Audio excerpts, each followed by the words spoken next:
I'd like to welcome everybody to our live webinar, and today we'll be talking about credit card processing, where you'll learn more about FrameReady's new credit card processing integration. Here is a chance to see how it works and ask questions. We will have two guests, Matt Bruno from Payment Logistics and our interface developer, David Danforth. I'm Chrissy, and I work in the sales and marketing division of FrameReady. And of course, you guys all know Carol Graham, and I work with product development, training, and pricing. Directly into FrameReady right now. And I want to show you the screens that you would see the credit card processing on. So we're going to go directly to an invoice on the invoice screen. And if you were to take a payment on here, so we're going to click data entry and go into the payment screen. Down in the bottom left-hand corner, you will see the enter a payment button. And when you click on it, there is a new button over to the right-hand side that says process CC transaction.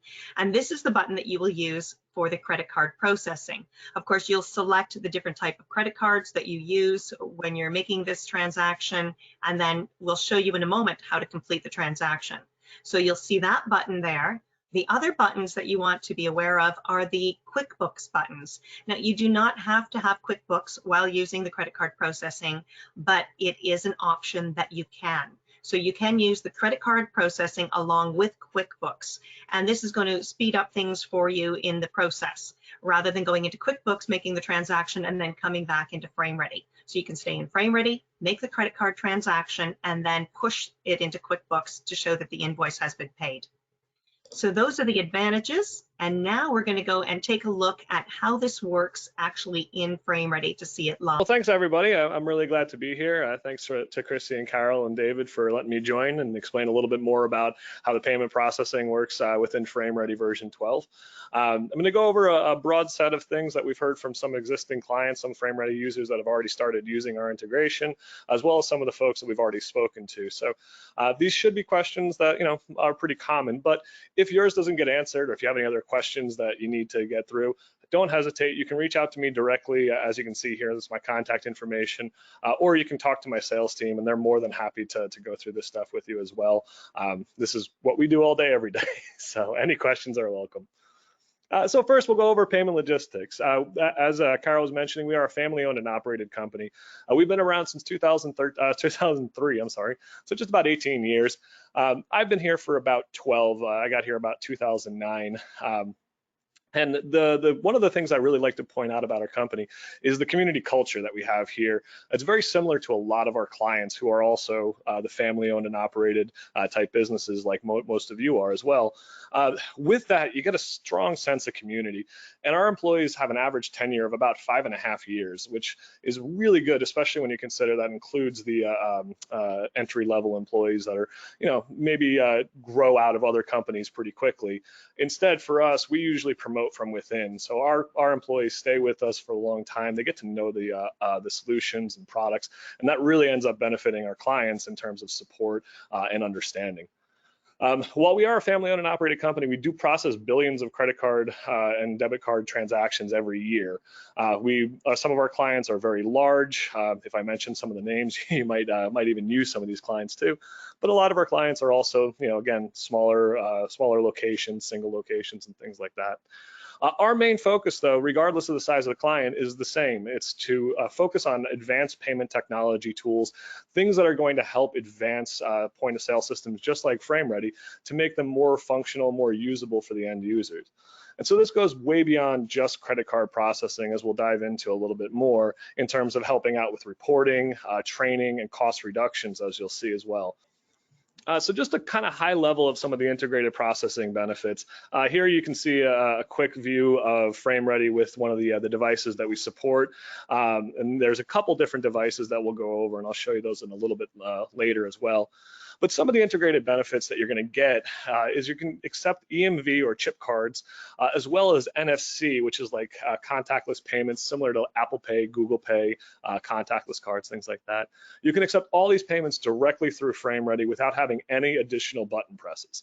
Once you generate the invoice and you hit the press CC button or process CC, as you saw Carol do, That'll automatically light up the device. You'll be able to take a payment directly on that device. It'll all route right back into FrameReady, close out the invoice as it was paid, and then again, you can push those to QuickBooks as well. This can speed up transaction time significantly. Instead of having to create the invoice in FrameReady, then go to QuickBooks, then then do the processing in QuickBooks, or using a standalone third-party terminal and typing the information in manually, you can do this all in one shot, reducing the transaction time significantly, which is going to be really appreciated by your customers. They don't have to sit in line and wait for the transactions to go through. It's much faster. Plus, the streamline aspect of this, the ability to do this all through FrameReady automatically, is going to eliminate some transposition errors. And transposition errors are commonly when you mistype a dollar amount into a standalone device. So for example, historically, right now with FrameReady, if you're using a standalone credit card terminal or a system like Square, for example, you then have to type the information directly into that system. So if you're charging, let's say, $250 to a customer for the frame job, you have to manually type $250 onto that device. What we see a lot of people do is, unfortunately, they type 25,000 in that maybe for 250, but that doesn't equate to it, and sometimes the people end up getting charged much less, like $25. Or the customer merchants will fat finger the numbers and accidentally add some numbers, and so instead of 250, you might end up with a $2,500 sale. Now, sometimes you can catch these before the transaction goes through, but sometimes you don't. And we have tons of horror stories from clients that were using a standalone solution prior to using our integrated solutions that basically this played out over and over. Even when they were able to get the money that they deserved or were able to refund, there was still some damage and it still took some time. This eliminates all of those potential issues. In addition, it's going to streamline and simplify employee training too. So if you're bringing on new employees, especially as things are starting to get maybe a little bit busier, this can really help because now you only have to train them on FrameReady. That's it. You don't have to explain how these other devices work or anything like that. You can just leave those to the side. Having everything done in one software is going to make it so much easier for your employees to understand how everything works and not have to jump back and forth between things. And again, just going back, it can eliminate errors that are costly to you and can be a pain for your customers as well. Another big thing is the customer-facing device. So these devices that we support are designed to be customer-facing. So you could put them in front of the register. Now, you don't always have to. You can put them behind if you want to. But keeping them in the front allows you to do contactless payments. And given the environment that we have are emerging from, and we still are in some cases, that contactless aspect is a very important part. This can allow customers basically to run their own cards, whether it's inserting an EMV card, swiping a regular magnetic stripe card, or tapping their favorite digital wallet like Apple Pay, or even their card. This completely eliminates the need to pass back and forth that card to to the employee, to the customer, and just again creates that contactless setup that right now is a very important thing, and most likely will proceed to be important even after the pandemic is completely over and the economic shutdown is done. In addition to those on-site things, there's a couple other off-site things or management things that we can see here too. And I'll be showing you a little bit about the transaction reports that you get. There's an online transaction system called Paygistix. You'll be able to jump into our gateway, see all your transactions in near real time, and be able to manipulate things as you need to in case there's an issue that you need to go through. In addition, you'll get emailed batch reports every single night, and that can help you with reconciliation very quickly. These batch reports will include the amount of volume and transactions you run from each individual card type you accept, including American Express, for example, and also show you a summary for the daily total. All that information is also available in the gateway on the online transaction management tools, but getting it as an email can be really nice, especially if you're on the run and you just need to help, just need to reconcile things quickly. So speaking of the gateway, I just wanted to show a quick background and quick explanation of the gateway itself. This is our Paygistix center, and this is basically where you'll be able to do all the additional transaction management that you might need. You do not have to ever actually jump into this system if you're using FrameReady. This is an ancillary thing that you can use for additional reporting, but all the reporting that you're going to need is also available in FrameReady too. As you can see here, I've just pulled up a basic batch summary. You can see all your historical and current batches. That's all your transactions from a specific day directly from this system. And you can look in to get more details and etc. So you can see here in this particular sample merchant, they ran a total of $641 in sales, over 6 sales as of yesterday. You can get detailed information or summary information, and there's a lot more in there too. Once you click on the detailed information, you're going to see a transaction list like this. So this basically will show you all the different transactions that happen in that particular batch. Again, this is not necessarily something you always have to look at, but is a nice thing to know that it's there. This can help you if there is, if a customer says, hey, I think I was double charged, or hey, there was another issue that you need to take care of. This is an easy spot to knock it out and review it from here. Once you drill down and you go to, if you click on this reference button here on the left corner, once you do that, you'll be able to pull up a full digital receipt as well. Again, this is going to be printed out just like normal receipts would be printed with your FrameReady system. But if you needed to go back and reprint a receipt, for example, maybe you need to fight a chargeback, maybe a merchant just had a question and they want to get a copy of the credit card receipt or whatever, you can very simply pull up those receipts here. If you're using one of the signature capture devices, you'll have the signature on there if you want, although that is not required anymore by the card brand, so it's not necessarily something you have to do. But you'll be able to, just email that receipt directly to the customer if you have their email. So if they have any questions and they need that receipt for whatever reason, maybe they need to write it off as a business expense or something, and they forgot to get the receipt, you can do it directly from there as well. You'll notice here there's 2 other buttons for refund and repeat a sale. Now, refunds and voids are things that you can do in the FrameReady software as well, but if you needed to, you can do them from here, from the gateway too. So if you're not by your FrameReady system and you still need to refund something or void something out because there's an upset customer, you can do that from the gateway as well. But we recommend doing those directly through FrameReady. It's going to be a smoother and simpler transition. The repeat sale transaction, that can be useful if you have installment payments and things like that. We can discuss that a little bit more in depth as needed.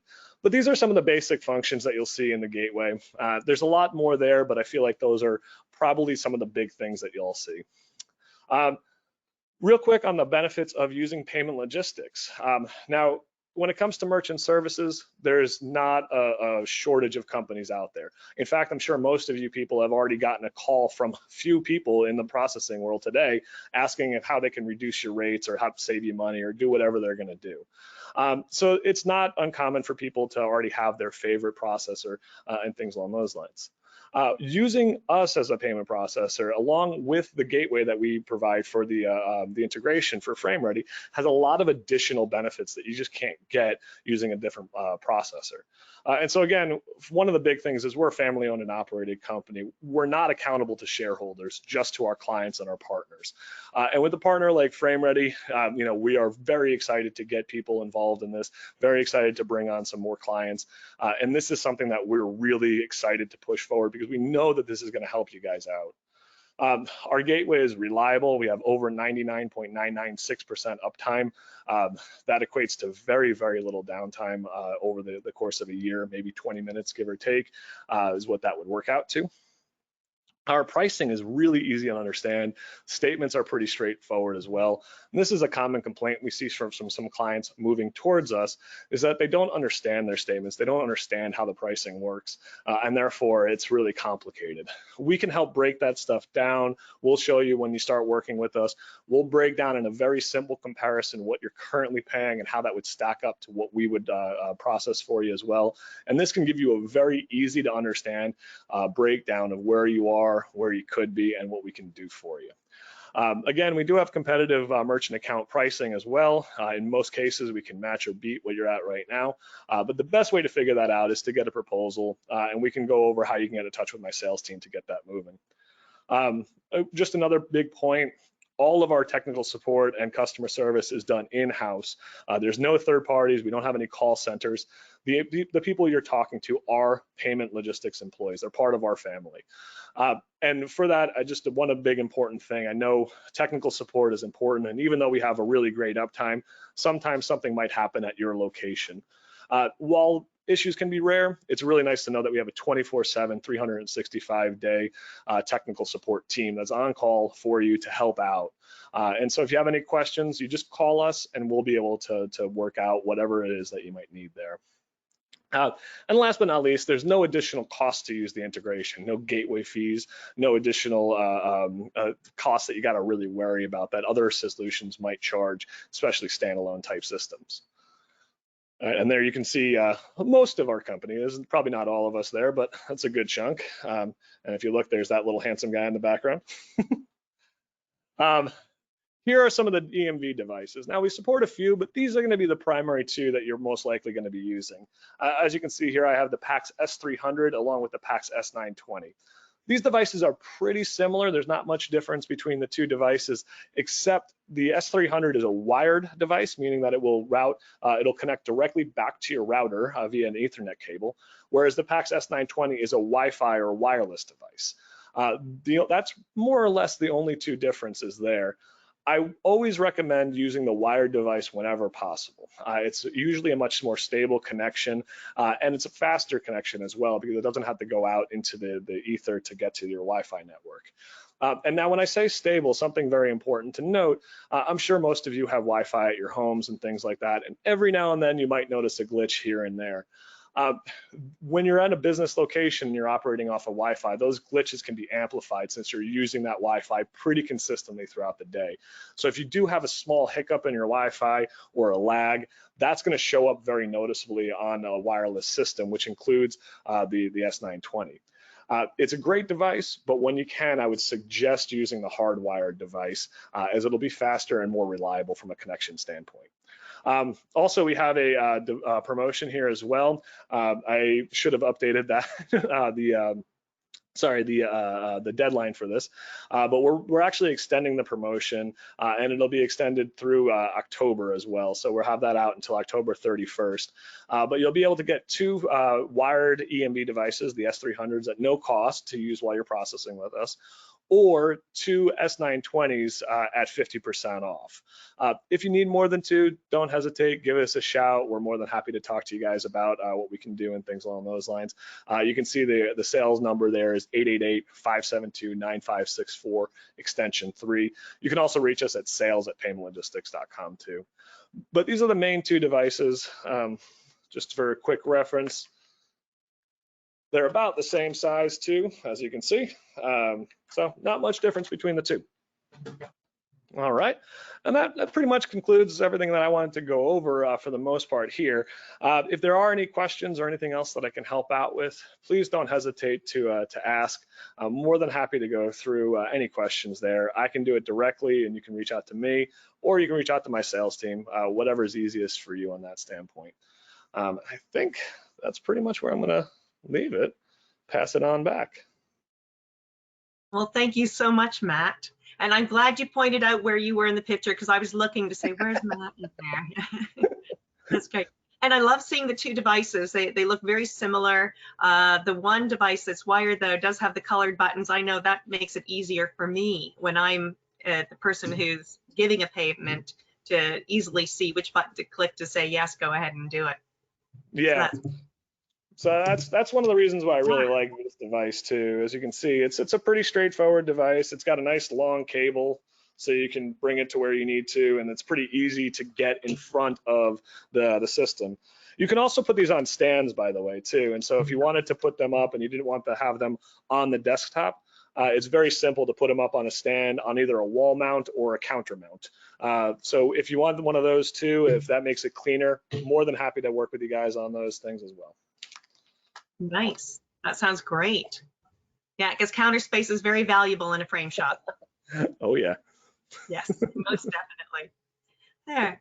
And David, would you like to show us how FrameReady is going to be working with Payment Logistics so that when we're in FrameReady, we can make a sale and go through that process? Absolutely. Okay, I'm going to hand over the presenter reins to you, and I'll let you take it from there so that we can see how FrameReady goes through the process of using Payment Logistics to process a credit card. So I'm going to show you what Carol was explaining a little bit more in depth with how to actually process the payment within FrameReady. I'll show you how that works alongside of the pin pad, and also some other ways of processing payments with the pin pad. So I'm going to go ahead and just start this presentation here. So you would go and, as Carol said, hit the enter a payment button, and it would pop open the payment entry pop up. So you're just going to want to enter the amount into the amount field that you're wanting to process for your credit card transaction.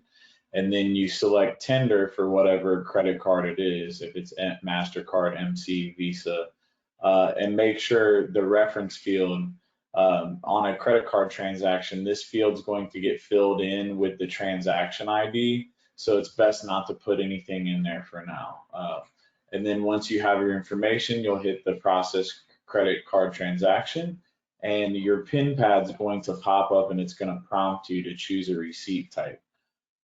So at this point, you're just going to want to hit print, because all of our printing for receipts and invoices is going to be within FrameReady. So we're just going to select the print. That will take you to choose your payment type, and you can do credit or debit. We offer both options. And at this point, you'll actually insert your card for an EMV transaction, or you can swipe your card for a regular swipe transaction. If there is some errors there, you will get, errors come up depending on what it is. If it's successful, you'll get this nice little message letting you know that you'll be able to print your invoice or your receipt. And then on the receipts, you can see that your transaction number shows up along with the amount. And then when you go back to reference the payment, if it's a credit card EMV transaction, you'll see the name on the card, the last four, and then how it was processed. And another thing you can do, which is really nice, is with these pin pads, you can process a transaction even if you don't have the card present. So if you're taking a payment over the phone, or you weren't taking a payment at the current time, you wanted to put it in without the card, you follow the same steps, and select credit or debit. But when you get to the point to insert your card, you're going to want to actually enter a card number on the device. Okay, and then you'll hit the green button, then you'll enter your expiration date, hit the green button, enter your security code, and then at that point, you have the option to enter an address and a zip code, and that will actually, and Matt, maybe you can clarify on this too. I believe that in some cases that can save you some money on the transaction, or can you explain, Matt, what would be the purpose of entering your address and zip code? Because I know that it's an optional thing on these payments. Basically, both of those things will help reduce some of the potential fraud. And by fraud here, I mean a customer coming in, buying something legitimately from you, and then later calling their card company and saying, hey, that wasn't me. And then walking away with your goods and also getting a refund from you, basically. In order to fight that, you really want to get as much information as you can on the transactions, because that'll help basically you win a chargeback if that should happen. And so the AVS data, which is what you're seeing here, the 1234 out of the 1234 Main Street, that can really help reduce costs because that'll help in some cases reduce the interchange costs on the back end of the transactions. Whereas the CVV, while that does help you protect against some fraud and can help you win chargebacks, the CVV won't have any impact on your rates whatsoever. They're both really good to enter in, and I would highly recommend putting them through, especially the CVV, as in some cases you will lose a chargeback if you did not get that information. So when in doubt, just get as much information as you can. If a customer doesn't have their numeric address or doesn't have the CVV, it's a sign that there might be something wrong with the transaction. So personally, I would decline it as a merchant, and I would say I would like another tender type, or you need to give me that information. That's great. Awesome. Thanks for that, Matt. So yeah, and then at this point, you would just finish entering the address and then the zip code, hit enter, and it's going to process that transaction just like it would if you did a swipe. So that is a brief little overview of how that works. And let me see if I can pull this up real quick. Another thing, we won't go too in depth with it in this webinar, but another function that we have added is the ability to do voids and refunds. And I just briefly, we can go over that if I find an invoice here that has a balance. Okay, so I'll go to data entry, and then on these payments, if we had a payment we wanted to refund or void, you would just go and actually click into the edit on the payment itself. And then if it was the transaction was an American Express, as you scroll down in the tender box, you have these options for refunds. So if you were processing a refund for this transaction, you would select this refund Amex as the tender type. And then from there, you hit process transaction. The system detects that it's a refund for an Amex, and then it looks at this reference number for the original transaction. And it will actually, when you hit process CC transaction, it will process that transaction for the refund. And then it will go through and allow you to print a receipt and everything like that. And it's nice because that balances itself out here within the payment section.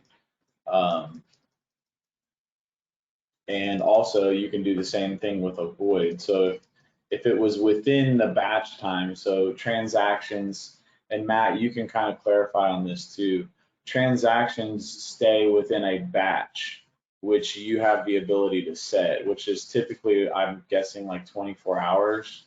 And when you're processing a void, it's something that's right away. So if you make a transaction and it's an error transaction, you're like, oh, I need to void that, you void it right away, as to where a refund would be something where it's outside of the batch, the current batch being closed. Is that right, Matt, or can you clarify on that? Yeah, that's correct. Generally, you want to batch every single night. So yeah, it's going to be within 24 hours.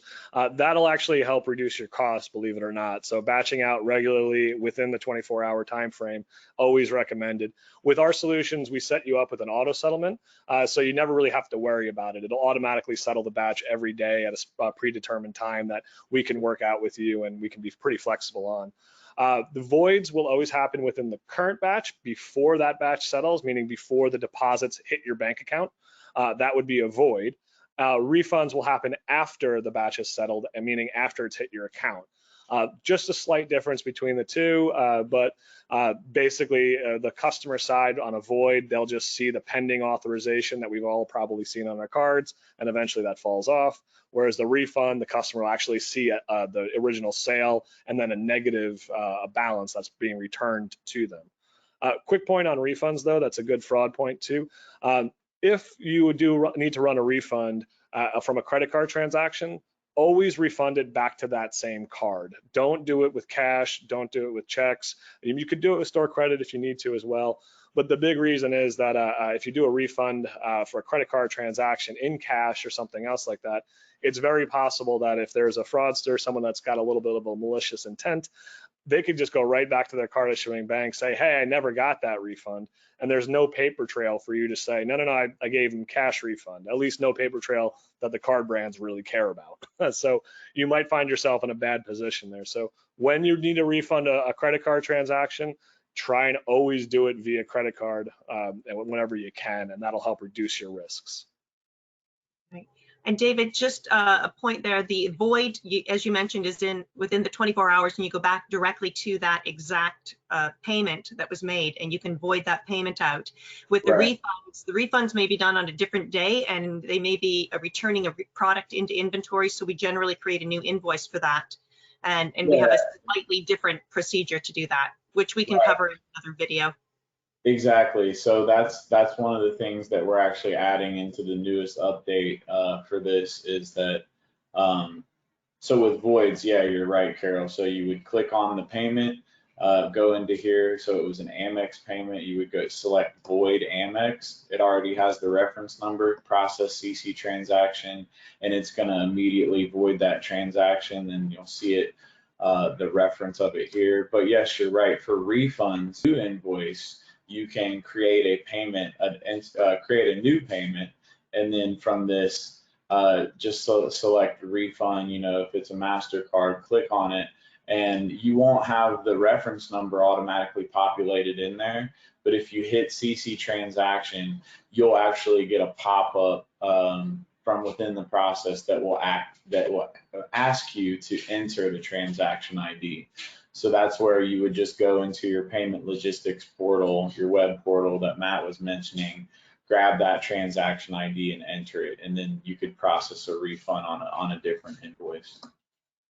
Perfect. And we do have a video that we've already made on how to handle refunds, voids, and store credits in FrameReady. So if anybody wants to watch that, they can. The other option that you had on the printing was that there was an option for none. So they could choose to say none and then print out a full invoice afterwards. Is that possible? You had the... Yeah, that's another thing that's going in the current update to the credit card processing, is that it originally started off with it immediately going to either print an invoice or print a receipt afterwards, but now you have the option, you will have the option to decline printing at all. So you can not print at the current time, wait, and then print out the invoice and then still get the information from the payments on the invoice. So you'll have 3 options after your payment's processed. Great. Super. Thank you, David. Excellent. Well, thank you everyone for joining us today. We look forward to seeing you again. Bye. Yep. Thank you. Bye.